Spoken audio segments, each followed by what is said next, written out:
नमस्कार सर। सर्वप्रथम मैं माननीय जल शक्ति मंत्री श्री गजेंद्र सिंह शेखावत जी को स्वागत संबोधन के लिए आमंत्रित करता हूं। माननीय प्रधानमंत्री जी, उत्तराखंड के बद्रीनाथ, हरिद्वार एवं ऋषिकेश की 6 सीवेज ट्रीटमेंट की परियोजनाओं को राष्ट्र को समर्पित करने, रोइंग डाउन द गैंगेस, एक ऐसी पुस्तिका जिसमें गंगा नदी के उद्गम स्थल से लेकर के महाप्रयाण स्थल तक की पारिस्थितिकी, बदलती हुई पारिस्थितिकी चित्रों के माध्यम से दिग्दर्शन किया गया है, उस पुस्तिका के लोकार्पण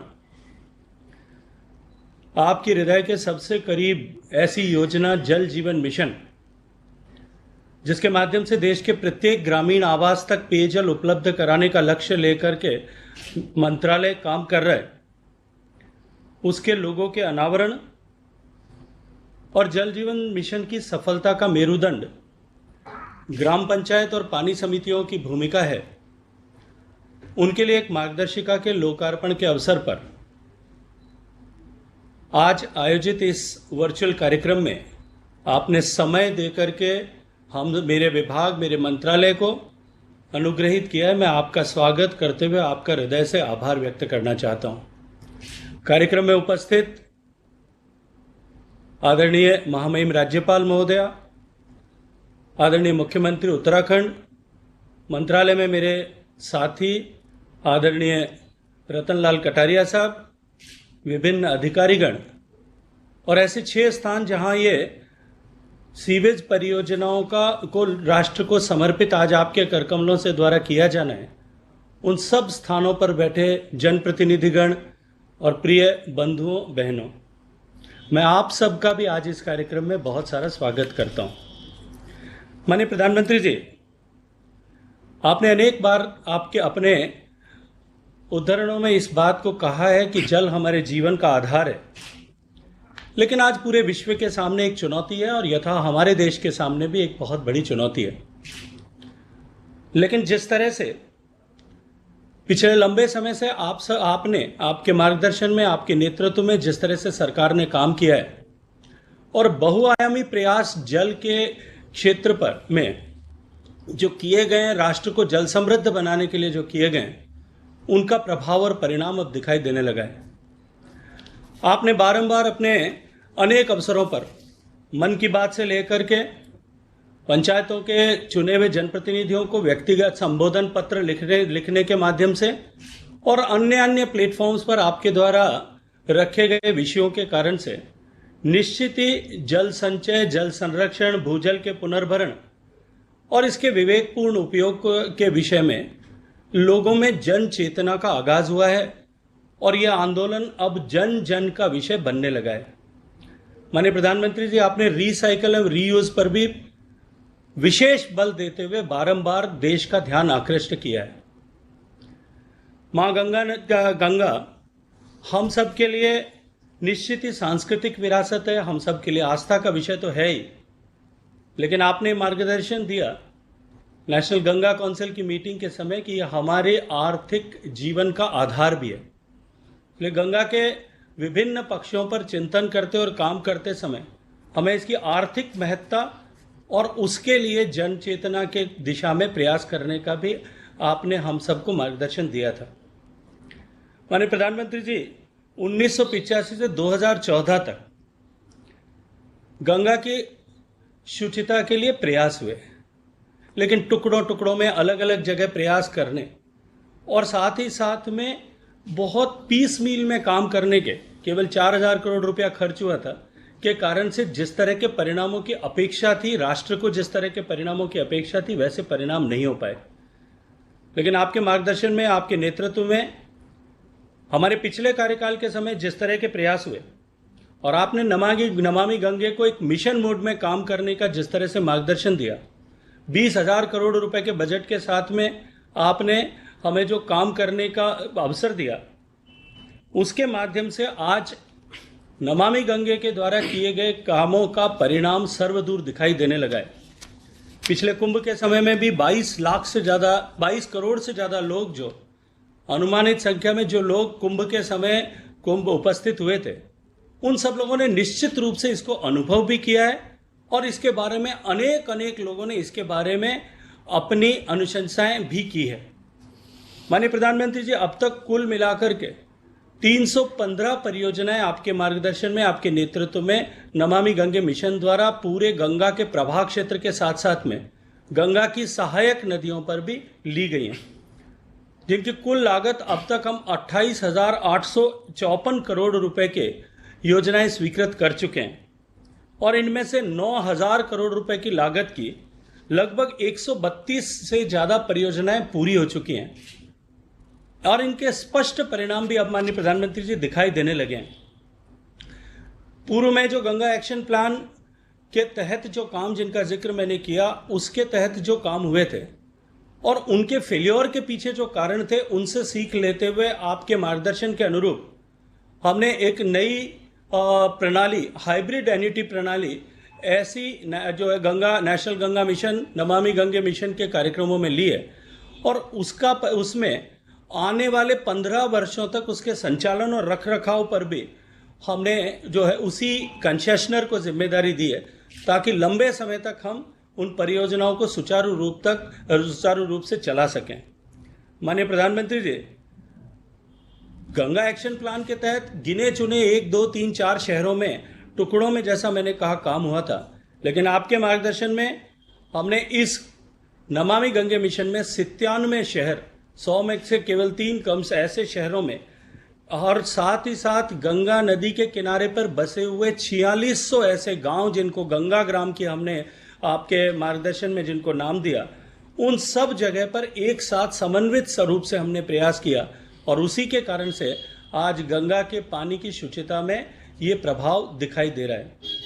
माननीय प्रधानमंत्री जी, आपका बार बार हम सब लोगों से ये आग्रह रहा, आपका निर्देश रहा कि जन जन को जोड़ना इसके लिए आवश्यक है और इसी के लिए हमने गंगा प्रहरी और ऐसे अनेक संगठनों को साथ खड़ा करके और हमने इस मिशन को जनता के साथ में, आम जन के साथ में जोड़ने की दिशा में भी प्रयास किया है, जिसके बहुत सकारात्मक परिणाम ऐसे गंगा तट पर बसे हुए शहर, कस्बों और गांवों में दिखाई देने लगा है।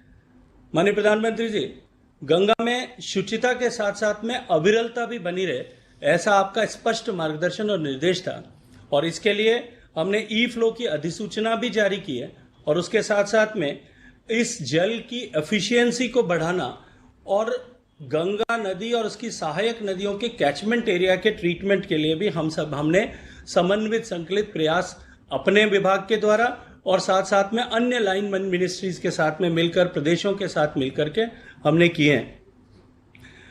गंगा नदी के ट्रीटेड सीवरेज को रिसाइकल और रीयूज करना, जैसा आपने नेशनल गंगा काउंसिल की मीटिंग में जो है पूरे आग्रह के साथ में जो बात कही थी, उस दिशा में भी हमने काम करना प्रारंभ किया है। आज मथुरा की रिफाइनरी को 2 करोड़ लीटर पानी जो पहले गंगा नदी से वो लेते थे, अब उसकी जगह हम ट्रीटेड रिसाइकल्ड वाटर उनको दे रहे हैं। इससे गंगा नदी के पानी का से जो निष्कासन उसके कारण से होता था वो रुका है। अभी बिहार की पिछले दिनों जिन परियोजनाओं का आपने उद्घाटन किया, उस लोकार्पण के अवसर पर भी ये विषय आपके संज्ञान में हमने लाने का प्रयास किया था कि उस पानी को भी रिसाइकल और रीयूज, रिसाइकल्ड पानी को रीयूज किस तरह से किया जा सके, उस दिशा में हमने पहल प्रारंभ की है।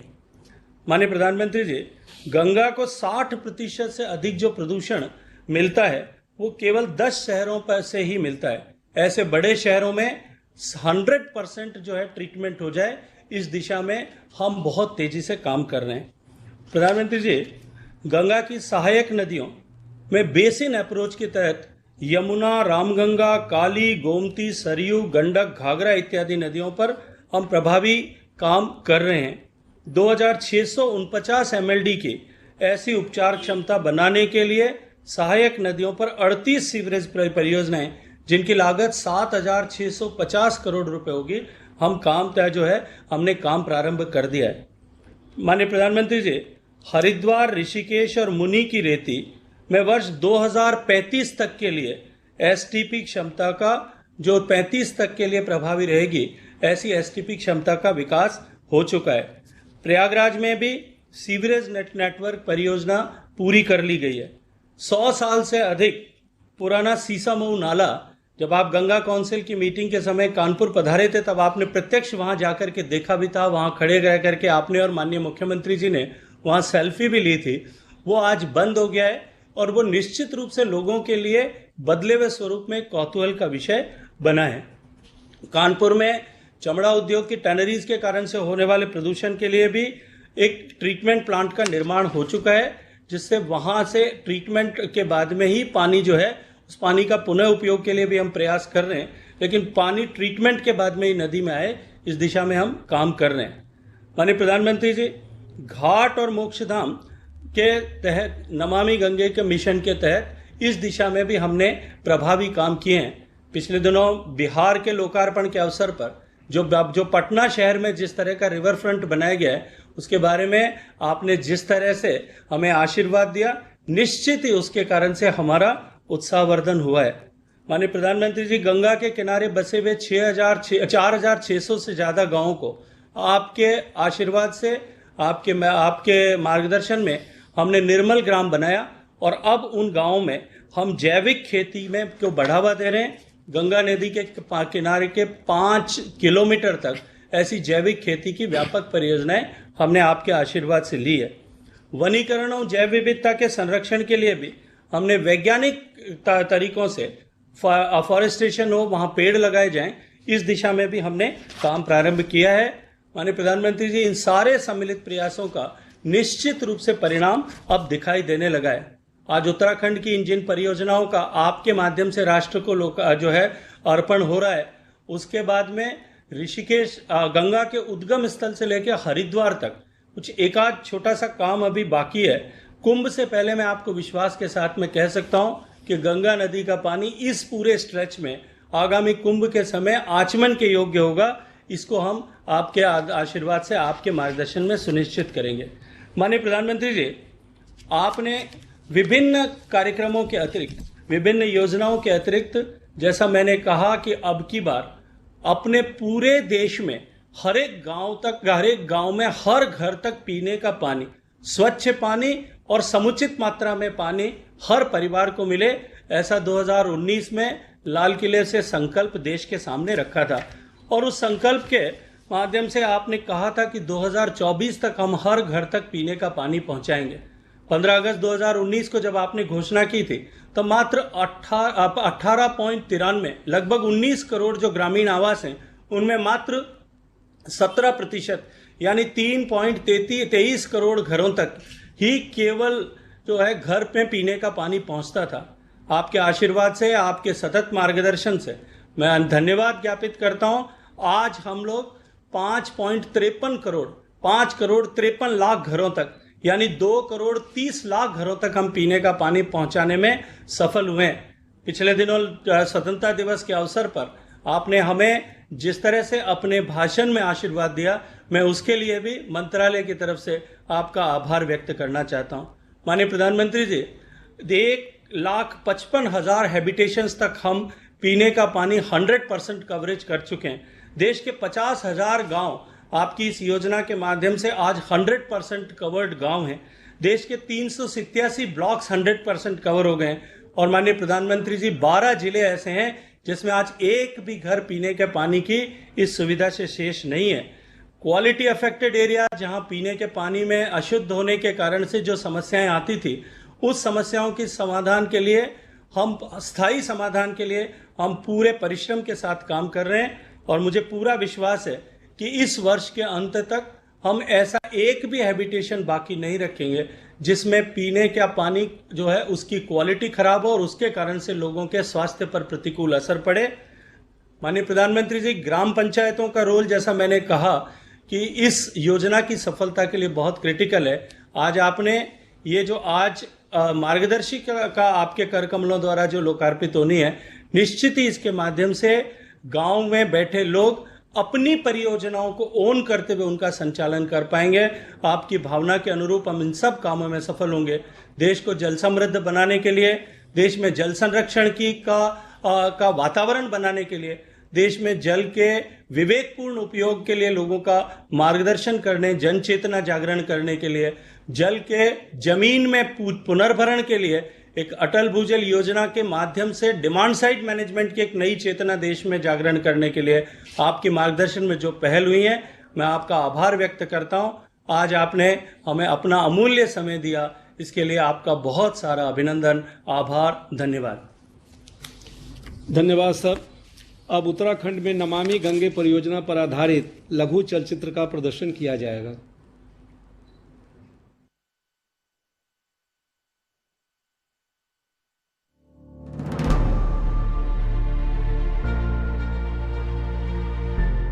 उत्तराखंड, जहां भागीरथी, अलकनंदा, मंदाकिनी एवं कई अन्य पावन नदियों के संगम से बनने वाली नदी को देवप्रयाग से राष्ट्रीय नदी गंगा के नाम से जाना जाता है।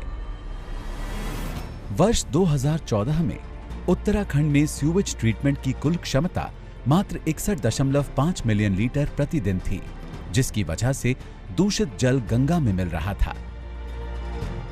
नमामि गंगे अभियान के अंतर्गत गंगा को उत्तराखंड में अविरल और निर्मल करने के लिए गंगा की मुख्य धारा पर बसे 17 शहरों में कुल 32 परियोजनाओं को स्वीकृति दी गई, जिसमें 153 मिलियन लीटर प्रतिदिन क्षमता वाले नए एसटीपीज का निर्माण एवं पुराने 61.5 मिलियन लीटर प्रतिदिन क्षमता वाले एसटीपी में से 45 मिलियन लीटर प्रतिदिन क्षमता वाले एसटीपीज को अपग्रेड करना शामिल है।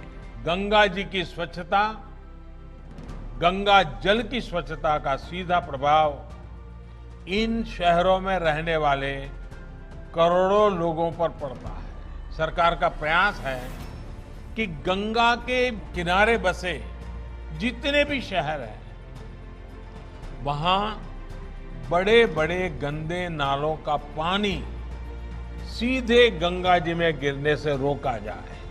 आज प्रधानमंत्री नरेंद्र मोदी उत्तराखंड में 521 करोड़ की लागत से निर्मित सीवेज व्यवस्था का लोकार्पण कर रहे हैं।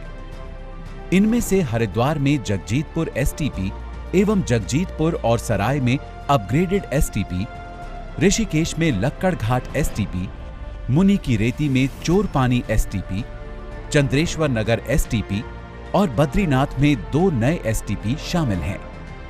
इन परियोजनाओं के लोकार्पण के बाद उत्तराखंड में सीवेज ट्रीटमेंट क्षमता साल 2014 के मुकाबले लगभग 3.5 गुना बढ़कर 214.5 मिलियन लीटर प्रतिदिन हो जाएगी, जिसके परिणाम स्वरूप गंगा जल की गुणवत्ता में काफी सुधार होगा। आज प्रधानमंत्री चंडी घाट पर बने गंगा संग्रहालय का भी लोकार्पण कर रहे हैं। गंगा संग्रहालय के माध्यम से गंगा की सांस्कृतिक महत्ता, जैव विविधता और नदी संरक्षण के लिए किए जा रहे प्रयासों के बारे में लोगों को जागरूक किया जाएगा। आज प्रधानमंत्री Rowing Down the Ganges book का अनावरण भी कर रहे हैं। ये पुस्तक गंगा के अद्भुत जैविक संसार का एक चित्रात्मक वर्णन है। उत्तराखंड वासियों की जन भागीदारी और नमामि गंगे अभियान के संगठित प्रयास के परिणाम अब दिख रहे हैं। उत्तराखंड में गंगा अविरल और निर्मल हो रही है। नमामि गंगे।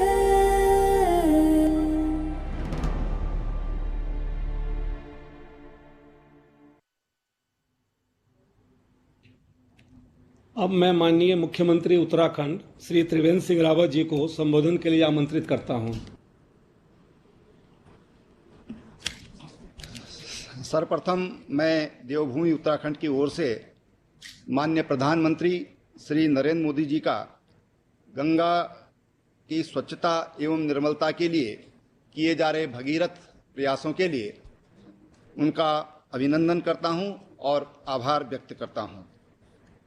आज उत्तराखंड राज्य में नमामि गंगे कार्यक्रम के अंतर्गत निर्मित जगजीतपुर हरिद्वार 68 MLD, जगजीतपुर एवं सराय उच्चीकरण 27 एवं 28 MLD, लक्कड़घाट ऋषिकेश 26 MLD, मुनि की रेती ढालवाला 7.5 एवं 5 MLD, श्री बद्रीनाथ जी में निर्मित 1.01 MLD एवं चंडी घाट रिवर फ्रंट हरिद्वार में गंगा अवलोकन केंद्र के वीडियो कॉन्फ्रेंसिंग के माध्यम से किए जा रहे लोकार्पण कार्यक्रम में माननीय प्रधानमंत्री श्री नरेंद्र मोदी जी, माननीय केंद्र मंत्री जल शक्ति मंत्री आदरणीय श्री गजेंद्र सिंह शेखावत जी, उत्तराखंड की राज्यपाल माननीय बेबी रानी मौर्य जी और केंद्रीय शिक्षा मंत्री डॉक्टर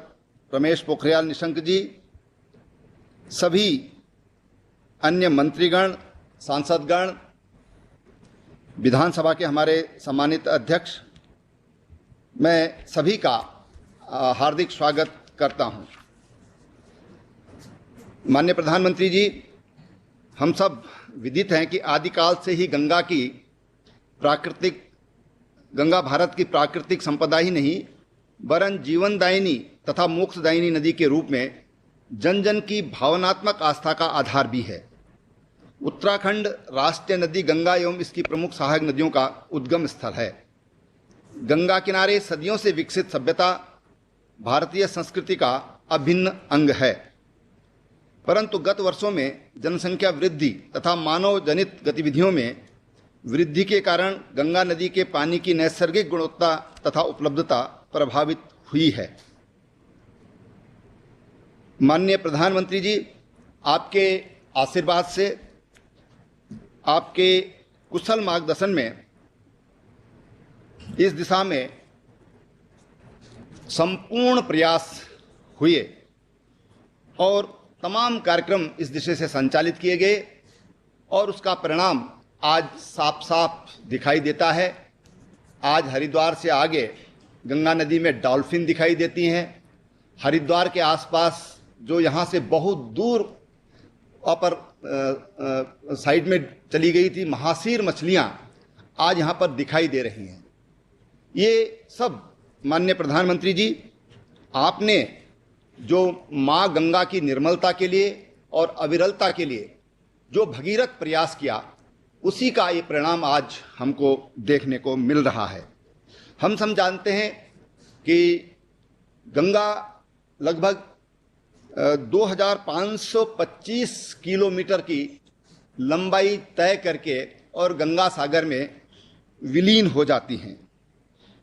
5 राज्यों में तमाम गंगा बेसिनों में जीव जंतुओं को वो जीवन प्रदान करती है और जहां हमारे लिए माँ गंगा का सांस्कृतिक और आध्यात्मिक महत्व है, वहीं देश की 40% आबादी का अस्तित्व गंगा पर निर्भर है। इस अवसर पर मैं माननीय प्रधानमंत्री जी के गंगा के प्रति सदैव सजग एवं सचेष्ट भारत सरकार का आभार भी व्यक्त करता हूं। जब 2014 में आप प्रधानमंत्री की जिम्मेदारी आपने संभाली तो नमामि गंगे कार्यक्रम के अंतर्गत गंगा की मुख्य धारा बद्रीनाथ जी से देवप्रयाग एवं गंगोत्री से हरिद्वार तक जिन प्राथमिक नगरों का चिन्हीकरण किया गया, उन नगरों में गंगा नदी में गिर रहे नालों से हो रहे प्रदूषण की रोकथाम के उद्देश्य से लगभग 135 नाले गंगा जी में गिरते थे जो गंगा जी का प्रदूषण बढ़ाते थे। मैं आपको बताना चाहता हूं कि इनमें से 128 नाले टेप कर दिए गए हैं। कोविड महामारी के कारण जो शेष 7 नाले हैं उसमें थोड़ा बाधा उत्पन्न हुई, लेकिन मैं आपको विश्वास दिलाता हूं कि इस वित्तीय वर्ष में यानी कि आगामी जो कुंभ होगा, कुंभ से पहले हम इन नालों को भी टेप करने का काम कर देंगे, ये मैं आपको विश्वास दिलाता हूं। जो प्राथमिकता के 16 नगर, जिनमें 15 प्राथमिक नगर एवं एक श्रीकोट, एक छोटी सी बसावट है, उनमें 19 योजनाओं में से 15 योजनाएं ये पूर्ण हो गई हैं तथा अन्य सभी परियोजनाएं कोविड के कारण थोड़ा उसमें विलंब हुआ है, लेकिन मैं आपको विश्वास दिलाता हूं कि इनको हम आगामी मार्च माह तक इनको हम पूरा कर लेंगे। जो गंगा जी पर इस दौरान केवल प्रदूषण नियंत्रण की दृष्टि से जो काम हुए, उसके अलावा 21 स्नान घाट, जिनमें हरिद्वार का भव्य चंडी घाट भी सम्मिलित है, तथा 23 मोक्ष धामों का भी निर्माण किया गया है। इससे मां गंगा की निर्मलता और जो प्रदूषण की जो संभावना रहती है वो निश्चित रूप से कम हुई है। अभी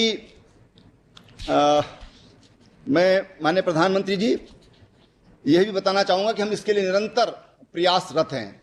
जन जागरूकता के कार्यक्रम, गंगा जी के दोनों तटों पर ऑर्गेनिक खेती के लिए प्रोत्साहन और वहाँ की जो ज्योग्राफिकल कंडीशन है, जो क्लाइमेटिक कंडीशन है, उसके मुताबिक वहाँ पर औषधीय पौधों का भी रोपण किया जा रहा है। किसानों को जागरूक किया जा रहा है और हमने ऐसे गंगा तट से लगे हुए जो ब्लॉक हैं उनको ऑर्गेनिक ब्लॉक के रूप में उनको हम विकसित कर रहे हैं और उनको हमने ऑर्गेनिक डिक्लेयर किया है ताकि कोई भी रासायनिक का उपयोग उन खेतों पे न हो जो गंगा जी को प्रभावित करती हैं।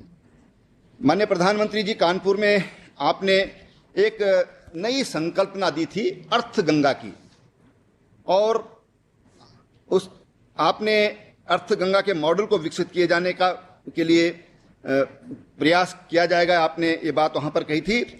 और जीडीपी दर में 3% अर्थ गंगा से ही प्राप्त हो सकेगा। मैं यह बताना चाहूँगा कि गंगा के दोनों तटों पर 5 से 7 किलोमीटर के क्षेत्रों में, जैसा कि मैंने बताया कि हमने जैविक खेती के लिए हम अपने किसानों को प्रोत्साहित कर रहे हैं, और जो इससे जो हमारे शोधन यंत्र जो लगे हुए हैं, प्लांट जो लगे हुए हैं, उससे जो शोधित जल है उसका हम सिंचाई के लिए इस्तेमाल भी कर रहे हैं।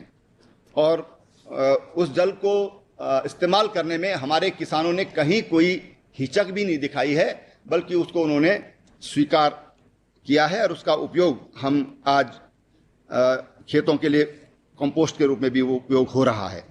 मैं आपको अंत में ये आश्वस्त करना चाहूँगा कि आगामी मार्च माह में हरिद्वार में महाकुंभ का आयोजन होने वाला है और उसकी भी चुनौतियां कम नहीं हैं।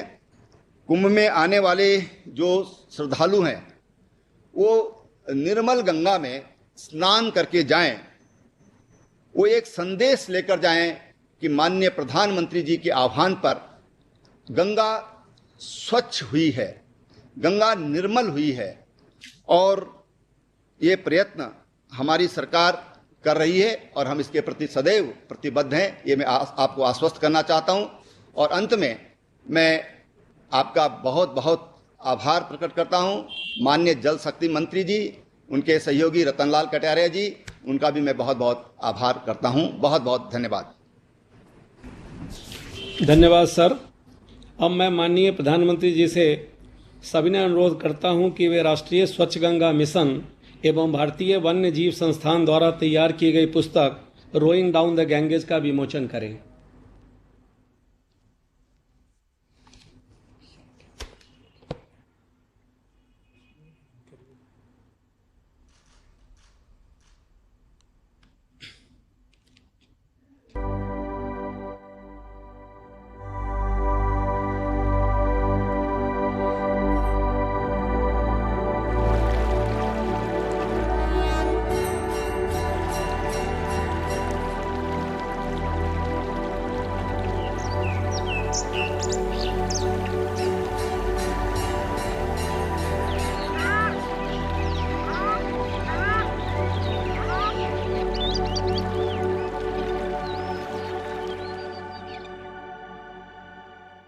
जी से सविनय अनुरोध करता हूं कि वे जल जीवन मिशन के अंतर्गत ग्राम पंचायतों एवं पानी समितियों के लिए बनाई गई मार्गदर्शिका का विमोचन करें।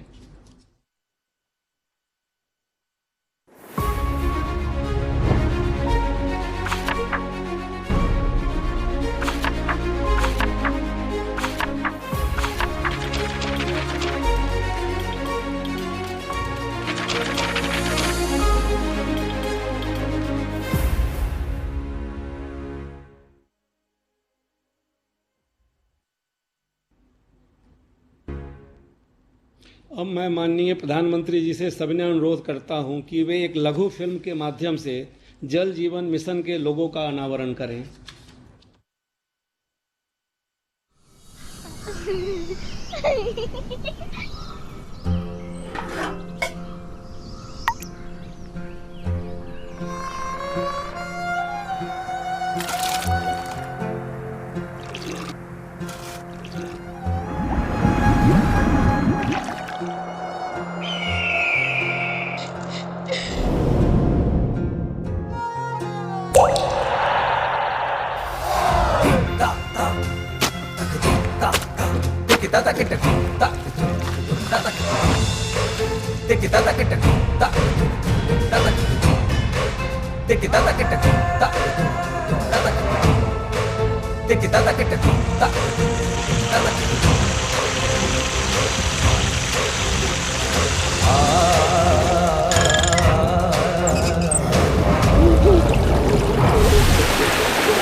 जल जीवन मिशन।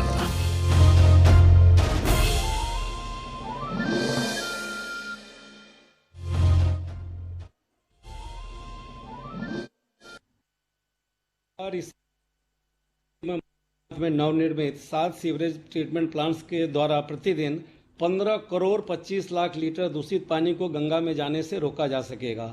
साथ ही चंडी घाट पर नवनिर्मित गंगा संग्रहालय द्वारा मां गंगा के विभिन्न आयामों का जीवंत प्रदर्शन देखने को मिलेगा। अब मैं माननीय प्रधानमंत्री से सविनय अनुरोध करता हूं कि वे नमामि गंगे के अंतर्गत उत्तराखंड की इन परियोजनाओं को लोकार्पण करें।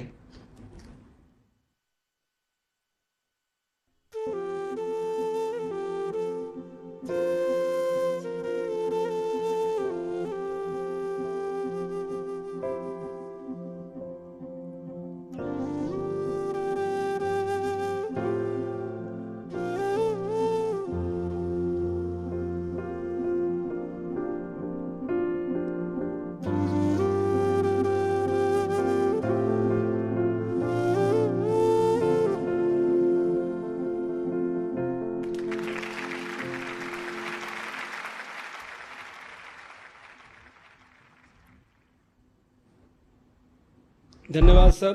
अब मैं माननीय प्रधानमंत्री महोदय से सविनय अनुरोध करना चाहूँगा कि वे इस अवसर पर अपना संबोधन, दिग्दर्शन एवं आशीर्वचन देने की कृपा करें। उत्तराखंड की गवर्नर श्रीमती बेबी रानी मौर्य जी, मुख्यमंत्री श्रीमान त्रिवेंद्र सिंह रावत जी, केंद्रीय मंत्रिमंडल के मेरे सहयोगी गजेंद्र सिंह शेखावत जी, डॉक्टर रमेश पोखरियाल निशंक जी, श्री रतनलाल कटारिया जी, अन्य अधिकारीगण और उत्तराखंड के मेरे भाई और बहनों, 4 धाम की पवित्रता को अपने में समेटे देवभूमि उत्तराखंड की धरा को मेरा आदरपूर्वक नमन। आज मां गंगा की निर्मलता को सुनिश्चित करने वाले 6 बड़े प्रोजेक्ट्स का लोकार्पण किया गया है। इसमें हरिद्वार, ऋषिकेश, बद्रीनाथ और मुनि की रेती में सीवेज ट्रीटमेंट प्लांट और म्यूजियम जैसे प्रोजेक्ट्स भी शामिल हैं। इन तमाम प्रोजेक्ट्स के लिए उत्तराखंड के सभी साथियों को मैं बहुत बहुत बधाई देता हूं। साथियों, अब से कुछ देर पहले जब जल जीवन मिशन के खूबसूरत लोगों का और मिशन मार्गदर्शिका का भी विमोचन हुआ है। जल जीवन मिशन भारत के गांवों में हर घर तक शुद्ध जल पाइप से पहुंचाने का ये बहुत बड़ा अभियान है। मिशन का लोगो निरंतर इस बात की प्रेरणा देगा कि पानी की एक एक बूंद को बचाना आवश्यक है। वहीं ये मार्गदर्शिका गांव के लोगों, ग्राम पंचायत के लिए भी उतनी ही जरूरी है जितनी सरकारी मशीनरी के लिए आवश्यक है। ये परियोजना की सफलता सुनिश्चित करने का बहुत बड़ा माध्यम है। साथियों, आज जिस पुस्तक का विमोचन हुआ है उसमें भी विस्तार से ये बताया गया है कि गंगा किस तरह हमारे सांस्कृतिक वैभव, आस्था और विरासत तीनों का ही बहुत बड़ा प्रतीक है। उत्तराखंड में उद्गम से लेकर पश्चिम बंगाल में गंगा सागर तक गंगा देश की करीब करीब आधी आबादी के जीवन को समृद्ध करती है और इसलिए गंगा की निर्मलता आवश्यक है। गंगा जी की अविरलता आवश्यक है। बीते दशकों में गंगा जल की स्वच्छता को लेकर बड़े बड़े अभियान शुरू हुए थे, लेकिन उन अभियानों में न तो जन भागीदारी थी और न ही दूरदर्शिता। नतीजा ये हुआ कि गंगा का पानी कभी साफ ही नहीं हो पाया। साथियों, अगर गंगा जल की स्वच्छता को लेकर वही पुराने तौर तरीके अपनाए जाते तो आज भी हालत उतनी ही बुरी रहती। लेकिन हम नई सोच, नई अप्रोच के साथ आगे बढ़े। हमने नमामि गंगे मिशन को सिर्फ गंगा जी की साफ सफाई तक ही सीमित नहीं रखा, बल्कि इसे देश का सबसे बड़ा और विस्तृत नदी संरक्षण कार्यक्रम बनाया। सरकार ने चारों दिशाओं में एक साथ काम आगे बढ़ाया।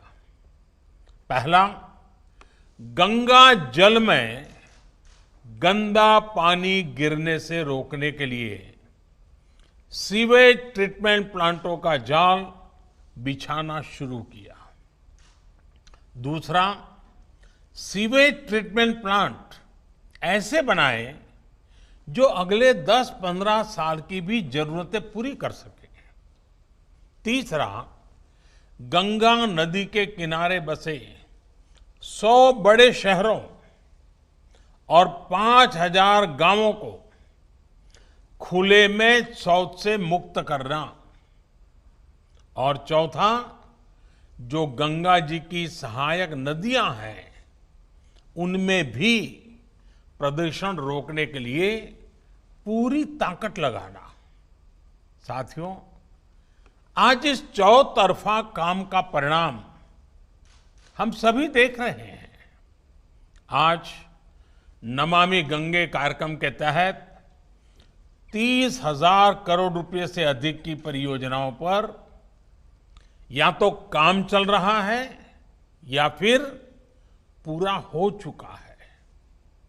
आज जिन प्रोजेक्ट्स का लोकार्पण किया गया है उनके साथ ही उत्तराखंड में इस अभियान के तहत चल रहे करीब करीब सभी बड़े प्रोजेक्ट्स पूरे हो चुके हैं।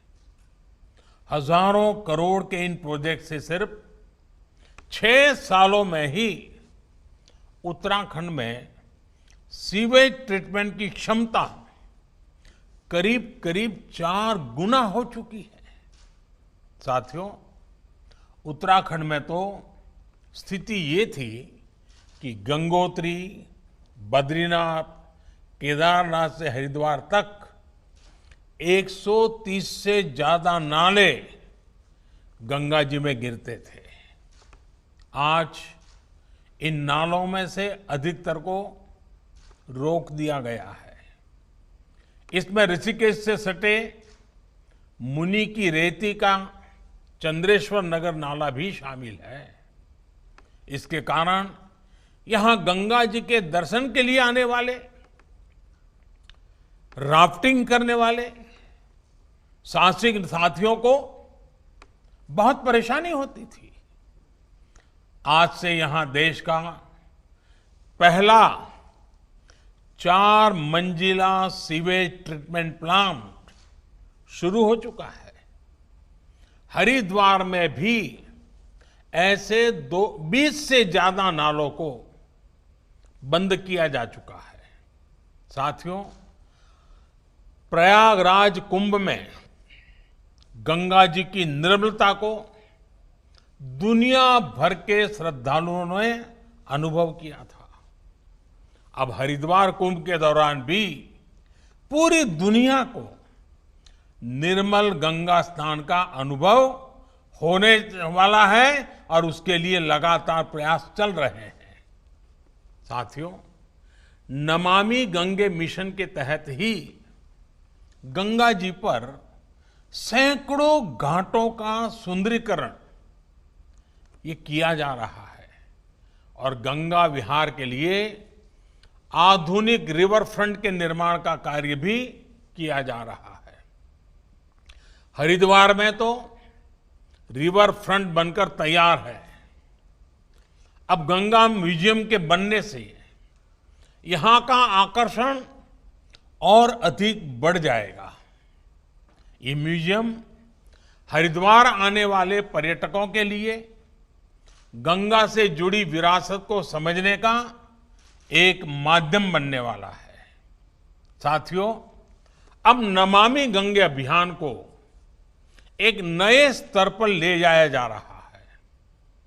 गंगा जी की स्वच्छता के अलावा अब गंगा से सटे पूरे क्षेत्र की अर्थव्यवस्था और पर्यावरण के विकास पर भी फोकस है। सरकार द्वारा उत्तराखंड सहित सभी राज्यों के किसानों को जैविक खेती, आयुर्वेदिक पौधों की खेती का लाभ दिलाने के लिए व्यापक योजना बनाई गई है। गंगा जी के दोनों ओर पेड़ पौधे लगाने के साथ ही ऑर्गेनिक फार्मिंग से जुड़ा कॉरिडोर भी विकसित किया जा रहा है। गंगा जल को बेहतर बनाने के इन कार्यों को अब मैदानी इलाकों में मिशन डॉल्फिन से भी मदद मिलने वाली है। इसी 15 अगस्त को मिशन डॉल्फिन का ऐलान किया गया है। ये मिशन गंगा जी में डॉल्फिन संवर्धन के काम को और मजबूत करेगा। साथियों, आज देश उस दौर से बाहर निकल चुका है जब पानी की तरह पैसा तो बह जाता था लेकिन नतीजे नहीं मिलते थे।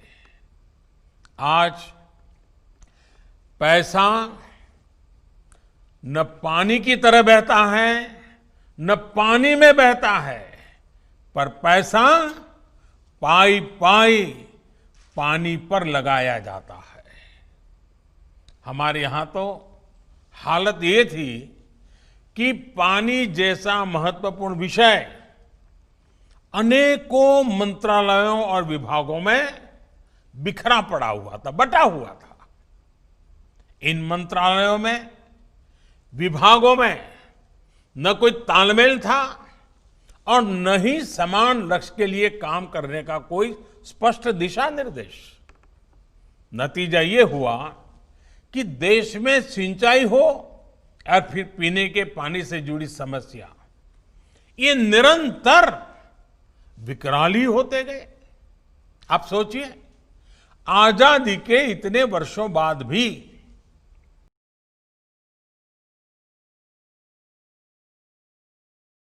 पाइप से पीने का पानी नहीं पहुंचता था। यहां उत्तराखंड में भी हजारों घरों में यही हाल था।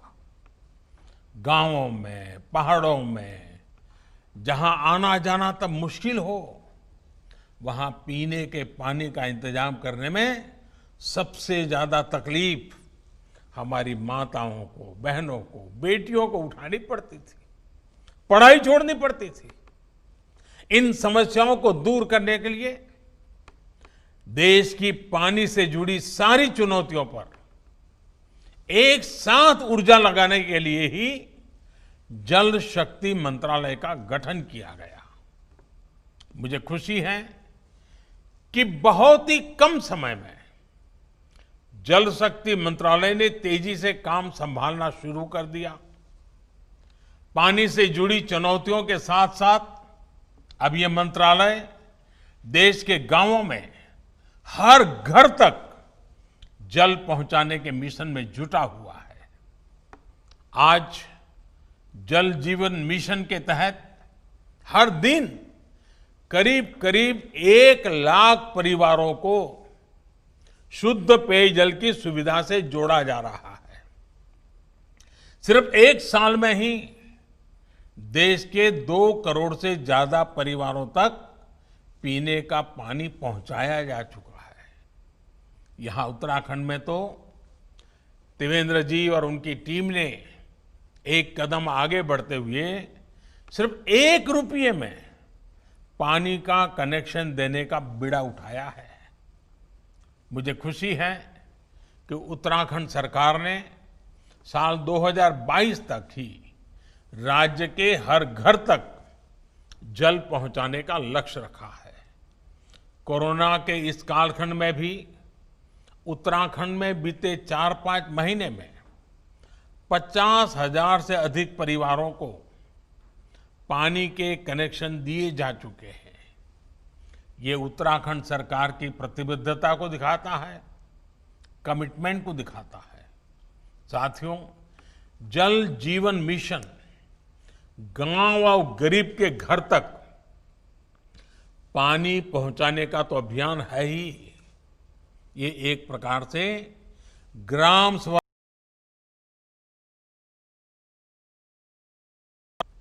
उसके लिए भी एक नई ऊर्जा, नई ताकत, नई बुलंदी देने वाला अभियान है। सरकार के काम करने में कैसे बहुत बड़ा बदलाव आया है, ये उसका भी उदाहरण है। पहले भी सरकारी योजनाओं पर अक्सर दिल्ली में ही बैठकर फैसला होता था। किस गांव में कहां सोर्स टैंक बनेगा, कहां से पाइपलाइन बिछेगी, ये सब फैसले ज्यादातर राजधानियों में ही होते थे। लेकिन जल जीवन मिशन ने अब इस पूरी परिपाटी को ही बदल दिया है। गांव में पानी से जुड़े कौन से काम हो, कहां काम हो, उसकी क्या तैयारी हो, ये सब कुछ तय करने का, फैसले लेने का अधिकार अब गांवों के लोगों को ही दे दिया गया है। पानी के प्रोजेक्ट्स की प्लानिंग से लेकर रख रखाव और संचालन तक पूरी व्यवस्था ग्राम पंचायत करेगी, पानी समितियां करेंगी। पानी समितियों में भी 50% गांव की बहनें हो, गांव की बेटियां हो, ये भी सुनिश्चित किया गया है। साथियों, आज जिस मार्गदर्शिका का विमोचन किया गया है, वो इन्हीं बहनों, बेटियों, पानी कमेटी के सदस्यों, पंचायत सदस्यों के सबसे ज्यादा काम आने वाली है। एक प्रकार की मार्गदर्शिका है।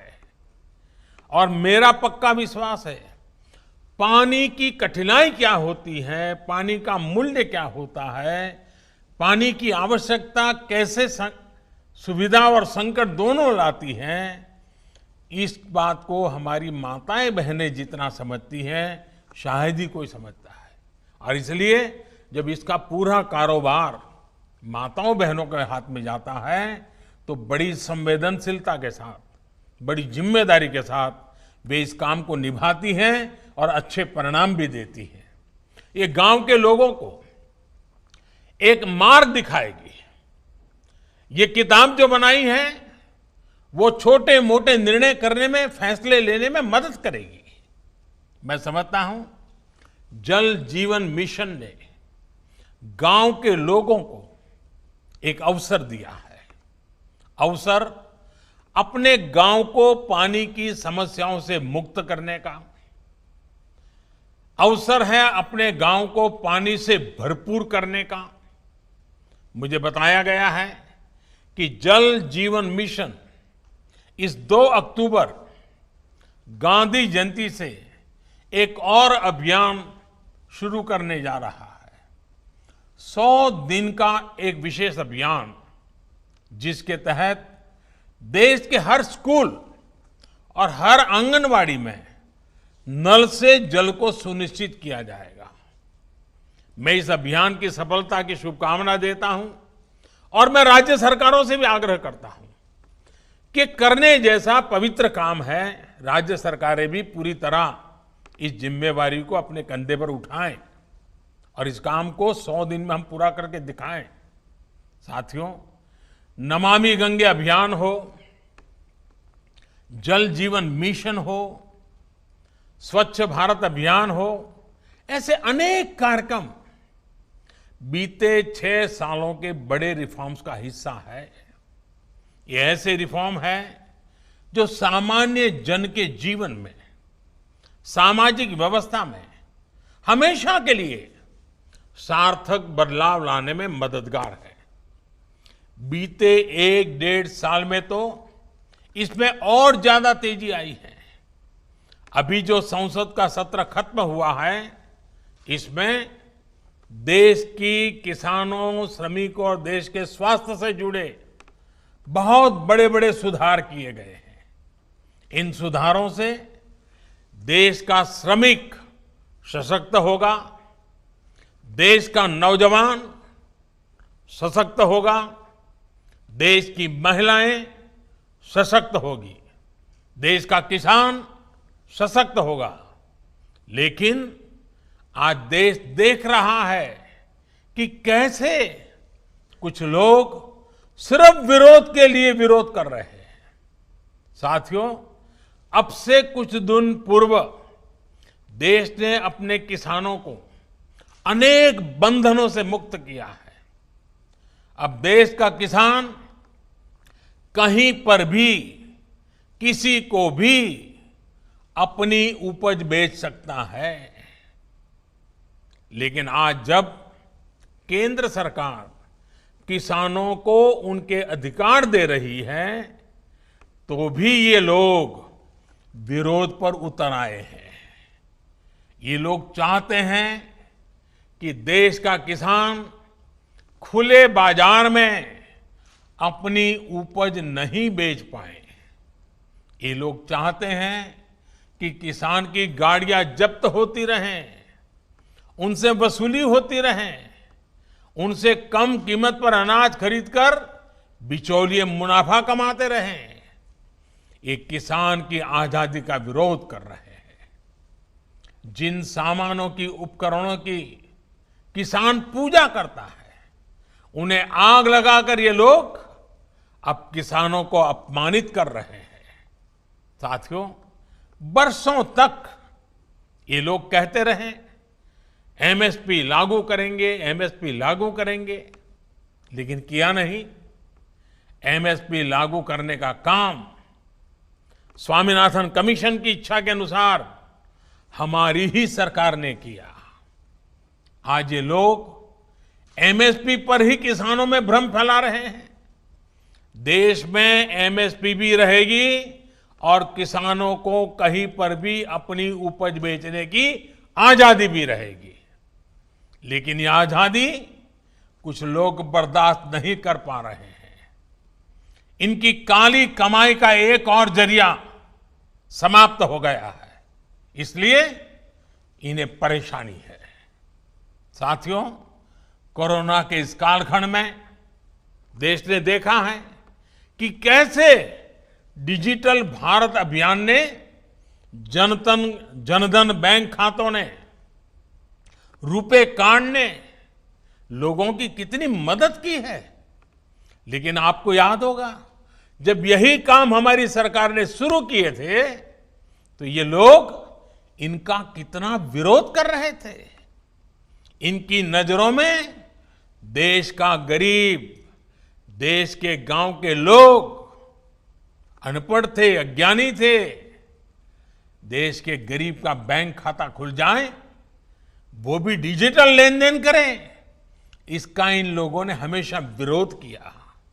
साथियों, देश ने ये भी देखा है कि जब वन नेशन वन टैक्स की बात आई, जीएसटी की बात आई, तो फिर ये लोग फिर विरोध करने के लिए मैदान में आ गए। जीएसटी की वजह से देश में घरेलू सामानों पर लगाने वाला टैक्स बहुत कम हो गया है। ज्यादातर घरेलू सामान, रसोई के लिए जरूरी चीजों पर टैक्स अब या तो नहीं है या फिर 5% से भी कम है। पहले इन्हीं चीजों पर ज्यादा टैक्स लगा करता था, लोगों को अपनी जेब से ज्यादा पैसे खर्च करने पड़ते थे। लेकिन आप देखिए, इन लोगों को जीएसटी से भी परेशानी, ये उसका मजाक उड़ाते हैं, उसका विरोध करते हैं। साथियों, ये लोग न किसान के साथ है, न नौजवान के साथ, और न ही देश के वीर जवान के साथ है। आपको याद होगा, जब हमारी सरकार वन रैंक वन पेंशन लाई, उत्तराखंड के हजारों पूर्व सैनिकों को भी उनका अधिकार दिया, तो ये लोग इसका भी विरोध कर रहे थे। वन रैंक वन पेंशन लागू करने के बाद से सरकार पूर्व सैनिकों को लगभग 11,000 करोड़ रुपए एरियर के तो दे चुकी है। यहां उत्तराखंड में भी 1 लाख से ज्यादा पूर्व सैनिकों को इसका लाभ मिला है। लेकिन इन लोगों को वन रैंक वन पेंशन लागू किए जाने से हमेशा दिक्कत रही। इन लोगों ने वन रैंक वन पेंशन का भी विरोध किया। साथियों, बरसों तक इन लोगों ने देश की सेनाओं को, देश की वायुसेना को सशक्त करने के लिए कुछ नहीं किया। वायुसेना कहती रही कि हमें आधुनिक लड़ाकू विमान चाहिए, लेकिन ये लोग वायुसेना की बात कभी नहीं सुनी, उसको नजरअंदाज करते रहे। जब हमारी सरकार ने सीधे फ्रांस सरकार से रफाल लड़ाकू विमान का समझौता कर लिया, तो इनको फिर दिक्कत होने लगी। भारतीय वायुसेना के पास रफाल विमान आए, भारतीय वायुसेना की ताकत बढ़े, ये इसका भी विरोध करते रहे। मुझे खुशी है कि आज रफाल भारतीय वायुसेना की ताकत बढ़ा रहा है। अंबाला से लेकर के लेह तक उसकी गर्जना भारतीय जांबाजों का हौसला बढ़ा रही है। साथियों, 4 साल पहले का यही तो वो समय था जब देश के जांबाजों ने सर्जिकल स्ट्राइक करते हुए आतंक के अड्डों को तबाह कर दिया था। लेकिन ये लोग अपने जांबाजों के साहस की प्रशंसा करने के बजाय उनसे ही सर्जिकल स्ट्राइक के सबूत मांग रहे थे। सर्जिकल स्ट्राइक का भी विरोध करके ये लोग देश के सामने अपनी मंशा, अपनी नीयत साफ कर चुके हैं। देश के लिए हो, जो भी काम हो रहे हो, हर काम का विरोध करना इन लोगों की आदत हो गई है। उनकी राजनीति का एकमात्र तरीका ये यही है, बस विरोध विरोध विरोध। आप याद करिए, भारत की पहल पर जब पूरी दुनिया अंतर्राष्ट्रीय योग दिवस मना रही थी, पूरे विश्व में भारत गर्व कर सकता है योग पहुंच चुका है, तो ये भारत में ही योग का विरोध कर रहे थे। जब देश की सैकड़ों रियासतों को जोड़ने का काम, ऐतिहासिक काम करने वाले, भारत की एकता को मजबूत करने का काम करने वाले सरदार वल्लभ भाई पटेल की दुनिया की सबसे ऊंची प्रतिमा का अनावरण हो रहा था, तब भी ये लोग इसका विरोध कर रहे थे। आज तक इनका कोई बड़ा नेता स्टैच्यू ऑफ यूनिटी के दर्शन करने नहीं गया है। क्यों? क्योंकि उन्हें विरोध करना है। साथियों, जब गरीबों को 10% आरक्षण का फैसला हुआ, तब भी ये इसके विरोध में खड़े थे। जब 26 नवंबर को संविधान दिवस मनाने की बात आई, तब भी ये इसका विरोध कर रहे थे। डॉक्टर बाबा साहब आंबेडकर का विरोध कर रहे थे। साथियों, पिछले महीने ही अयोध्या में भव्य राम मंदिर के निर्माण के लिए भूमि पूजन किया गया है। ये लोग पहले सुप्रीम कोर्ट में राम मंदिर का विरोध कर रहे थे, फिर भूमि पूजन का विरोध करने लग गए। हर बदलती हुई तारीख के साथ विरोध के लिए विरोध करने वाले ये लोग देश के लिए, समाज के लिए अप्रासंगिक होते जा रहे हैं। इसकी छटपटाहट है, बेचैनी है, हताशा है, निराशा है।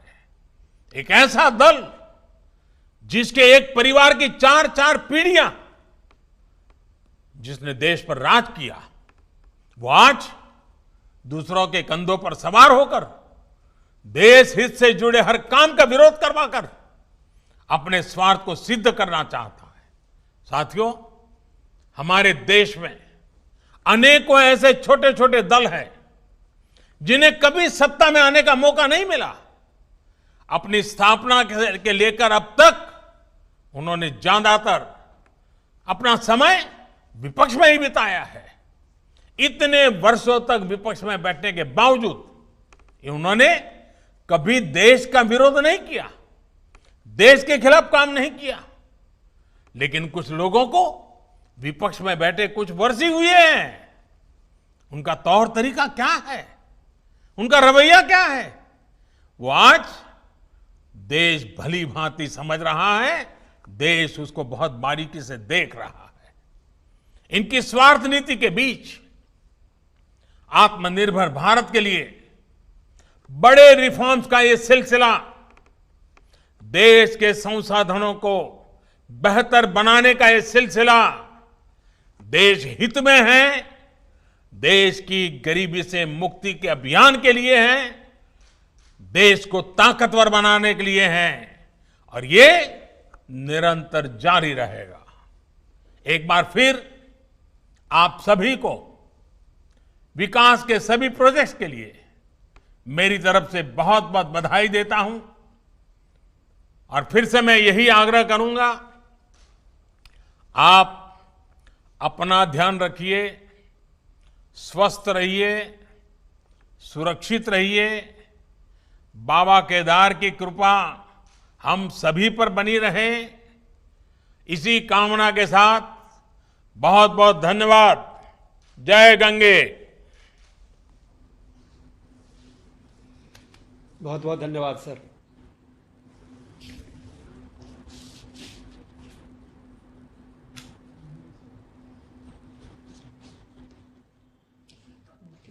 PM goes offline.